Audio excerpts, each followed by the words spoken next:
Hello, wonderful creatures. Today we are up to number 4 in the Noble Eightfold Path, so we're halfway through. And today's fold is right action. In the early Buddhist sutras, right action is defined fairly simply. Here we go. And what is right action? This is the Buddha speaking, apparently. Abstaining from taking life, abstaining from stealing, abstaining from unchastity.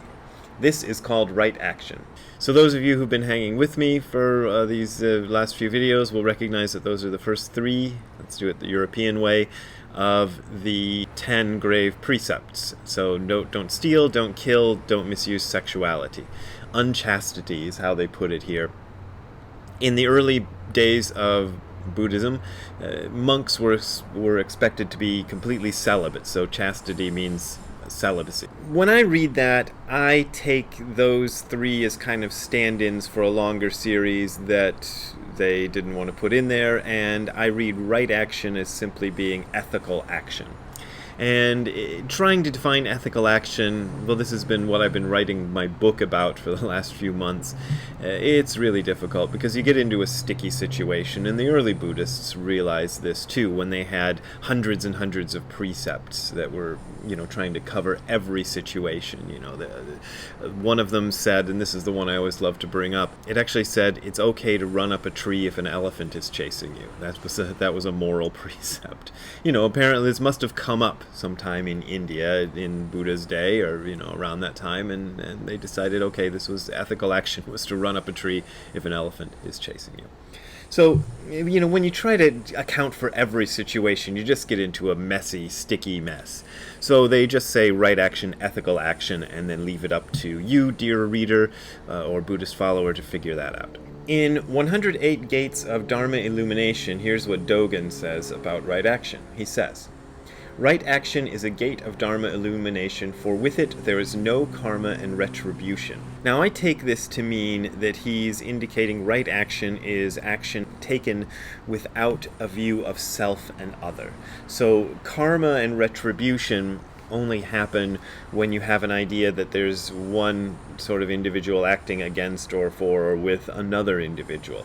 When you give up the idea of self and other, the idea of karma and retribution, though the same thing may happen as a result of the action taken or whatever, there's no way to call it karma or retribution because everything is one and everything just partakes of the same sort of action, reaction, and nobody gets punished or retributed or whatever. But what does Dogen say in the 37 elements of Bodhi? That's one of the things we've been looking at. Well, he goes on for 6.5 pages about right action. Now, if you open up this book and you see 6.5 pages devoted to right action, you're probably liable to think, oh my gosh, he's going to tell us exactly what right action is with tons of examples and details, and it'll be wonderful, and I'll learn a whole lot. Well, you'd be wrong.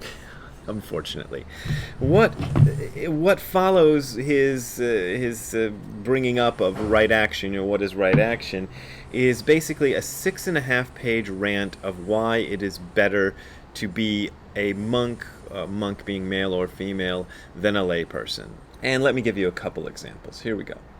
Notwithstanding scant pursuit of the truth by lay people, there is no past example of one, a layperson, arriving at the truth.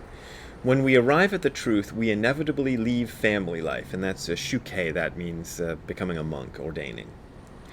How can people who are not able to leave family life succeed to the position of a Buddha? Nevertheless, for the last 200 or 300 years in the great kingdom of Song, that's China, people calling themselves priests of the Zen sect have habitually said pursuit of the truth by a layperson and pursuit of the truth by one who has left family life are just the same. They are a tribe of people who have become dogs. You hear that, Ziggy? For the sole purpose of making the filth and urine of lay people into their food and drink. Ugh. And then he adds later on, the monks who speak such words are Devadatas. Devadatta was a reviled figure in the early Buddhist Sangha. It's sort of like calling somebody a Judas in a Christian context.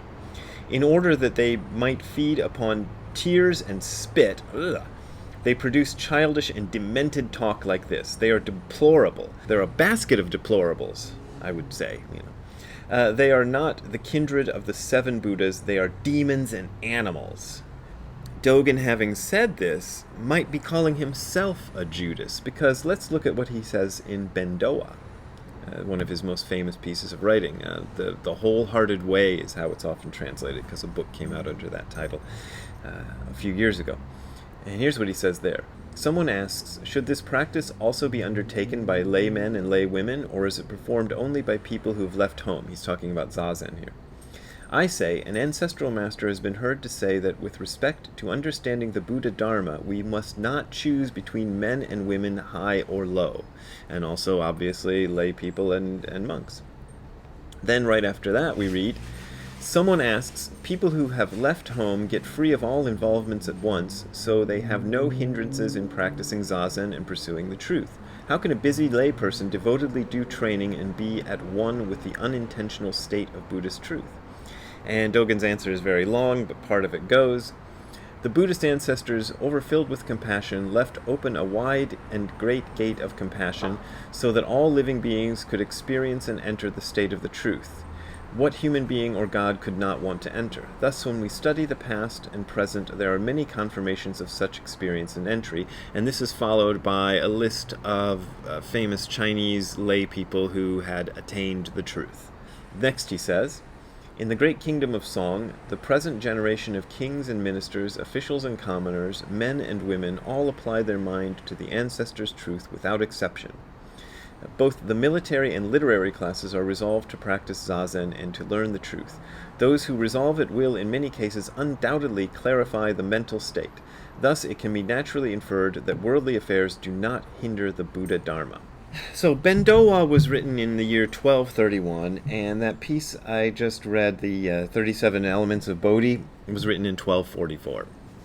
So there are people out there who propose, and this is the simplest theory, that sometime between 1231 and 1244, Dogen just changed his mind. First he thought lay people could attain the truth, and then he decided they couldn't. So simple, end of story, don't need to pursue it any further. Some people think it's a bit more complicated than that, and here's what Shohaku Okumura says. He's one of my favorite Zen teachers working in the field these days in America. Dogen had some disappointment after working hard with aristocrats. I think he had some disillusionment about the people in the upper class of society like emperors.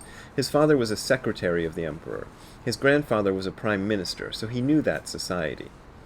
When he was young, he was kind of idealistic. He thought that if he presented genuine Dharma, people could accept it and support him and create a good Dharma world. But after 10 years of his practice in Kyoto, he found that was a dream. And Okumura Roshi gives an example from his own life. He says, for example, from my own experience, one time a Japanese prime minister had a photo of himself in the newspaper sitting Zazen, and I really know that was insincere, without any question. And here's what Okumura says after that.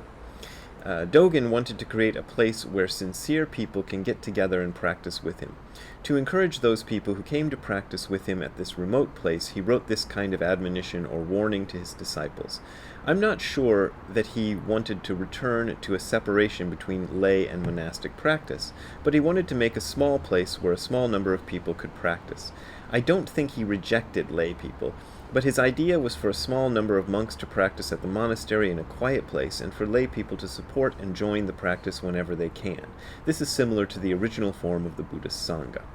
And I think Okumura Roshi is right. That's kind of the way I read it myself. There's a lot of other stuff in Dogen's writings that indicate that what he was saying in statements like what he says in the 37 Elements of Bodhi and a couple of other places wasn't so much anti-lay people. It sounds like it's anti-lay people, but it's more pro-monk. He's talking to monks who had undertaken this great journey with him to go up in the mountains of Echizen, which is really remote. That's Fukui Prefecture. I've been there. I've been to Eiheiji, and even today Eiheiji feels remote. Imagine what it felt like 800 years ago. It must have felt like the totally middle of nowhere. There's no Trader Joe's to go shopping at. There's no Netflix to watch. There's no satellite hookups of any kind. No phones, no lights, no motor cars, not a single luxury. They were really, really isolated, and it must have been a hard time. So I think he was trying to encourage his monks. One of Dogen's most famous pieces is Genjo Koan, which was written to a lay person and can be thought of as his description of how to do lay Buddhist practice. And that was written, let's see, in the year 1233, but it was also revised by Dogen in the year 1252. So this is after he wrote all that anti-lay people, or seemingly anti-lay people stuff. Also, there's remarks that he makes in Shobo Genzo's Ui Monki, which I mentioned in the last episode, which was a compilation of things that Eijo remembered hearing from him. One of the things he says in Shobo Genzo's Ui Monki, among others, in favor of lay people, is, "A lay person who is the mind of a monk or nun who has left home will be released from samsara." And he says things like that all throughout. And Shobo Genzo's Ui Monki was compiled in the 1230s until around 1239, they say, but it was issued after Dogen died, and so it represents what Eijo thought was Dogen's, actual feelings on various things. So I don't think Dogen gave up this idea that lay people could practice, but he wanted to, really encourage his monks. So basically, I'm sorry for the rant about Dogen, but this comes up a lot, and it confuses a lot of people, and it's perfectly understandable why it does, because these statements seem very strong.